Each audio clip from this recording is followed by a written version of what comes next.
Good evening, everyone. It is Sunday, July the 28th, 2019. It is currently 9:30 p.m. Central Time. Sorry for that delay right there. When I clicked the go live button, there was a delay. So let's do a proper introduction just in case you didn't get the first part. Welcome everyone. This is a live broadcast for the VBC 66 app. It is Sunday, July the 28th, 2019. It is currently 9:31 p.m. Central Time. Now, a couple of things to get out of the way. Obviously, this is a live broadcast for the VBC 66 app. For those who will hear a recording of this posted at a later time, please know that if you'd like to hear all of the live broadcast and everything else that we post on the VBC 66 app, it's very simple. It's absolutely free. All you need to do is go to the Apple App Store or the Google Play Store, do a search for VBC 66, VBC 66, download the app, and then just make sure your notifications are on, and whenever I'm going to go live on the VBC 66 app, I send out a notification. And then, of course, I send out notifications anytime I upload other things. So please check that out. Get the app. Also, I don't know how many times I'm going to say this, but I'm doing a live broadcast from my office, my study, my entertainment room. I mean, everything is in this room, but there's something different. Do you hear that echo sound? Echo. Do you hear that? Well, that's because the carpet that was in this room has been removed. It was time for it to go. It's dead. Okay, we just need to say a moment of silence for the carpet that was in this room. It was horrible. It's gone, and a brand new hardwood floor has been put down. Now, I know that's not necessarily the best thing for sound quality, for recording or for going live, but it's the best thing for this room. So I apologize for that. We've got some possible ideas, maybe to try to change it up a little bit. I'm not going to get too carried away because the live broadcasts I want something to sound organic about them, not like it's produced in a studio. I want it to be whenever I go live on the app, it's me talking primarily to the people who use the app. It's kind of like, hey, you have the app and you're kind of a part of this little family of VBC 66 app users. And I just want to talk to you in a kind of a real way, in a very organic way. When I do my devotional live broadcast, or even in many of my devotional my devotional recordings, it's about me, like, okay, it's time for me to have my devotional, so I just do it live. I instead of like preparing beforehand. There's a feeling I'm trying to capture. I don't know if I can ever capture it correctly, but I am trying. All right, so keep that in mind. Hopefully, everyone had a good Sunday wherever you go to church. This is one of those Sundays for me personally. And a lot of pastors talk about this. They call it the Sunday night blues or the Monday morning blues. And Monday morning is where a lot of pastors say, I quit, I'm done, I'm getting out of the ministry, I'm resigning. And today was extremely frustrating. It just did not go the way I envisioned it. It definitely did not go. And that happens sometimes. I mean, everyone, whenever you go to work, you have bad days at work, right? Things don't always go the way you want to. I try to keep that same perspective. I think in some ways it's good about that I was a bivocational pastor for so long, because I got to experience just every day at work in my normal job, and it didn't always go well. And the same thing happens in the realm of being a pastor. Sometimes your sermons don't go the way you want to. Things didn't go the way you want to. And you're just trying to struggle to go, okay, what can I do to fix it? What can I do to make it better? And I'm going to try to have a positive outlook on it and go. The Sunday school and Sunday morning, they were posted. I didn't want to post them. I did receive some emails because people took one comment that I said, and that's become the story, which it's frustrating. But, that's That's the way. So, you can listen to all of that. But that's not why I decided to go live on this Sunday evening. No, I decided to go live this Sunday evening because I want to continue reading the novel that I started reading, I think, yesterday. And I can't continue reading because I've got the book saved on my Kindle. I have it bookmarked at this spot. And I was saving it just because I wanted to talk about it. I wanted to go live or do a recording about it. So that's what I'm going to do. I don't care if you read the book. I don't care if you read it all. But I think this is an important concept. All right. So before I get to the book, let me set this up. There are two very opposing worldviews about our existence, about how we got here, our purpose. And one of those, we'll call it a materialistic worldview. And the materialistic worldview is that, hey, everything, that matter is eternal, and everything was condensed to a point of singularity. It exploded, and boom, you had this idea of evolution. There was nothing supernatural guiding it. There was nothing supernatural causing it. It's just, everything that we understand, everything that we know we have to see it from a materialistic perspective. Matter, what we can touch, what we can observe, that our purpose has to be somehow understood in a materialistic way. There's nothing outside of that. There's nothing supernatural. There's no deity. There is no God. So we got here through, I don't even know how, I don't like to mischaracterize a position, but I was watching. I'll give you an example. I was watching. It wasn't. I think it may have been Planet Earth. It was one of the nature documentaries from BBC America, and I was watching it, and they stated this. And obviously, it's not a Christian, perspective. Obviously, it's a more materialistic, evolutionary kind of perspective. And they described Earth as being lucky.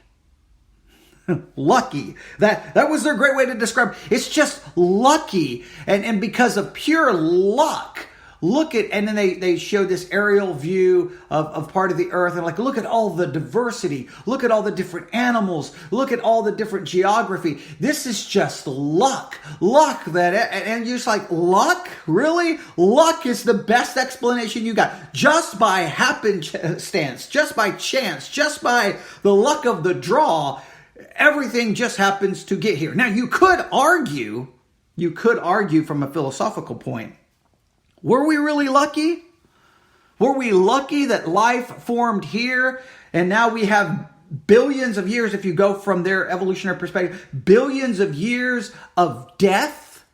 This kills this kills this, survival of the fittest. You have mutations, you have disease, you have destruction, you have natural disasters, pain, suffering. You have human beings, whenever we finally evolved onto the scene, killing one another, lying to one another, cheating. Are we really lucky from that perspective, or are we unfortunate? But they described it as luck.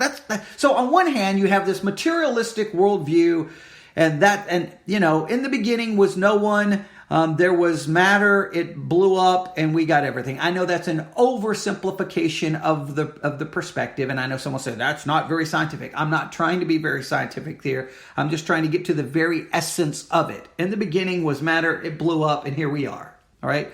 Some will say matter blew up. That nothing blew up, and it blew matter into existence. I mean, there's lots of different understandings of it. On the opposite side is theistic worldview. And the theistic worldview is there is a God, and God brought everything into existence, and there are things that exist outside of the material universe, for example, God himself, and that purpose, meaning, and origin can be found in a supernatural being in God. Therefore, God, who is transcendent to his creation, would be the source of meaning, would be the source of morality.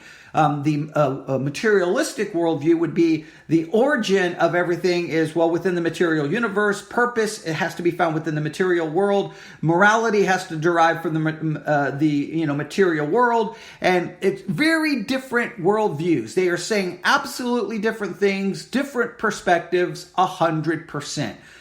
Everyone has to know those are the two competing major ideas. I'm not saying there aren't others, but those are the two major. Now, for those of us who hold to a biblical perspective, a Christian perspective, which goes beyond theism, we identify the God as obviously the Christian God, as described in the Old and New Testament. We have to acknowledge something. Sometimes we can feel very embarrassed that our position is not very scientific, it's not very academic. We can feel a little intimidated, feel a little foolish. And it can be very frustrating because sometimes you look at the Christian world and it's like, well, we can't agree on everything. We argue about this, we argue about that. And we can sometimes just feel like that maybe this whole Christian thing, we have this sense that maybe it's foolish. Not all Christians feel this way, but I think many thinking Christians that sometimes can start being overwhelmed with a little bit of doubt and feeling almost embarrassed. And it's true. Our position is not very scientific. Our position is not very academic along those lines. And it can seem very foolish. I agree. However, when you step back and look at the materialistic worldview, it's got a lot of problems as well. It's got a lot of issues as well. And this became very apparent to me yesterday when I was reading a novel. Now, this novel is not a Christian novel by any stretch of the imagination. Definitely written from a more pro-evolutionary perspective. And the name of this book is called Genome. It's a book by A.G. Riddle. Genome book, and the book is written by A.G. Riddle. This book was published October the 12th, 2017. It is fiction, and it is the genre is thriller. All right. Now, I'm not going to go here and read the whole description of the book because my goal here is not to get you necessarily interested in the book. I mean, I don't care if you read it; it's perfectly okay to you. You'll need to read the first book in the series. Okay, I think the series is called The Extinction Files. And so Genome is part 2 of that series. If you want information about the series of books and you would like to read them, just understand they're large books. It's going to take you a while to read them. Okay, you may be very frustrated how book 1 ends. But if you want to read them, you can email me at newsif@yahoo.com and I can tell you how to find them on Amazon. I have them on my Kindle. All right. Again, A.G. Riddle is the author. You can probably just look him up and find them. All right. But I was reading Genome, and I'm not very far into the book, 12% into the book. And there was this interesting discussion going on with some different characters here. All right? And he said, this one character, he brings this man into this, this crazy library with all of these books. And this man basically says, you're not going to be able to find the answers. And he's like, why not? And he goes, because you don't know what you're looking for. And he goes, what am I looking for? And this one character says, the answer to a very strange mystery. All right. So what you're looking for is the answer to a very strange mystery. And I was like, okay, all right, I'm ready for this very strange mystery. What is this very strange mystery that's being spoken of by this character in the book Genome by A.G. Riddle? What does it have to do with these two very competing worldviews of theism and materialism? Well, listen carefully. This character walks over to a world map and pointed to Africa. And this is what he says. 6 million years ago, an ape was born in Africa. We know one thing for certain about her. She had more than one child. Every human is descended from one of those children. And every chimpanzee is a descendant from another one of her children. Incredible, isn't it? Our last common ancestor with chimps lived 6 million years ago. Yet our genomes are 98.8% the same. All right. After millions of years, only 1.2% of the genome has diverged. It tells you what an incredible difference just a small number of genes can make. Now, let me back this up here. And I want you to listen carefully to this story. 6 million, let me make sure I get the number right. 6 million years ago, an ape was born in Africa. So here's the story. Once upon a time, 6 million years ago, an ape was born in Africa.